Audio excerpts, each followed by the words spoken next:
Alors l'idée ce soir, c'est d'écrire une histoire, un petit poème qui raconte en quelques mots une trajectoire, pas la vôtre, mais une trajectoire d'une vie de quelqu'un, d'un fait divers, de la rencontre de deux personnes, et de puiser de votre inspiration dans toutes ces chansons populaires, que ce soit les chansons traditionnelles, qui avaient même, dit-on, vraiment cette notion de fait divers, de rubrique de faits divers. Elles étaient transportées, colportées, et elle permettait d'apprendre l'histoire, de l'auberge sanglante, par chez moi en Ardèche, ou l'histoire, de l'écolier assassin.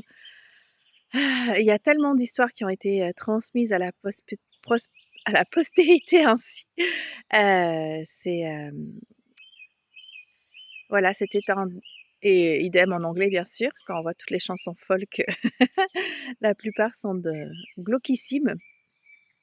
Et sans forcément rentrer d'ailleurs dans le glauque, hein, mais c'est intéressant de raconter la balade de truc truc et machin machin, ou le la complainte de Mandrin, ou le voilà, il y a vraiment beaucoup de d'histoires, et ce qui est intéressant au niveau de l'inspiration, c'est qu'en quelques mots, une chanson, c'est assez puissant pour, donner ce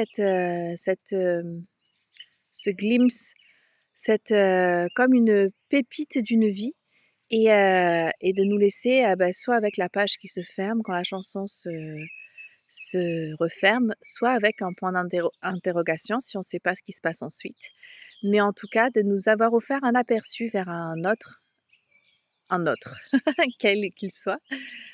Et et du coup, c'était ce que j'avais envie de proposer de faire pour ce soir, pour jouer sur cette notion-là d'identité. Le poète, il va aller aussi puiser dans son inspiration dans ce qui se passe dans le monde, et là, je suis plus dans des histoires, humaines. Mais voilà, après par exemple, les fables de La Fontaine, on pourrait dire que c'est aussi des histoires qui sont racontées par ce biais, bien sûr. Donc cette notion-là de donner 2 trajectoires, ou une trajectoire, ou une bribe d'histoire, par le biais d'un poème, d'une fable, d'une chanson populaire, c'est très, très ancien. Et donc voilà, je vous propose d'être, poète colporteur d'histoire ce soir.